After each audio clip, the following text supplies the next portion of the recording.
ඔයාගේ අතේ තියෙන සල්ලි ඔක්කොම ඔයා ඉන්වෙස්ට් කරනවද? එහෙමනම් අනිවාර්යෙන්ම ඔයා අනාගතයේදී ලොකු ප්‍රශ්නයකට මුහුණ දෙනවා. මම කිව්වා සල්ලි ඉතුරු නොකර ඉන්වෙස්ට් කරන්න කියලා. හැබැයි ඒක අහලා අතේ තියෙන අන්තිම සතේටම ඉන්වෙස්ට් කරන්න ගියොත් හදිස්සියකදී ඔයා මොකද කරන්නේ?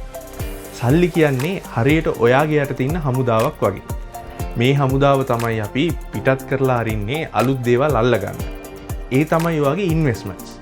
හැබැයි කොච්චර ලොකු ගේම් එකකට ගියත් කිසිම රජෙක් තමන්ගේ බලකොටුව සම්පූර්ණයෙන්ම හිස් කරලා ඔක්කොම සෙබළු යුද්ධයට යවන්නේ නැහැ.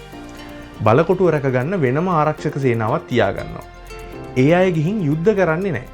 හැබැයි හදිසි ප්‍රහාරයක් ආවොත් මුළු රාජධානියම බේරගන්නේ අන්නේ සේනාව.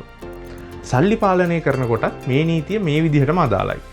මූල්‍ය ලෝකේ මේකට කියන්නේ ඉමර්ජන්සි ෆන්ඩ් එකක් කියලා.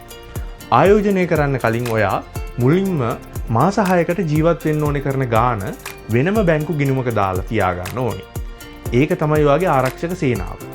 ඒ සල්ලි වලින් ඉඩම්වත් ස්ටොක්වත් ගන්න යන්න එපා. මොකද හදිස්සියකදී ඒ සල්ලි ඉක්මනින්ම ගන්න බැරි වෙන නිසා. බේරෙන්න තියෙන සල්ලි, දියුණු වෙන්න පාවිච්චි කරන සල්ලි කියන්නේ දෙකක්. මේ දෙක පටලව ගන්න එපා. මුලින්ම ඔයාගේ ආරක්ෂක සේනාව හදාගන්න. ඊට පස්සේ කිසිම බයක් නැතුව ඔයාගේ සල්ලි වලින් සල්ලි හොයන දැවැන්ත යුද්ධයට බහින්න. අද ඉඳන් හදිසි අරමුදලක් වෙනමම හදාගෙන හරි විදිහට ගේම් එක ගහන අය ස්මාර්ට් කියලා කමෙන්ට් කරන්න.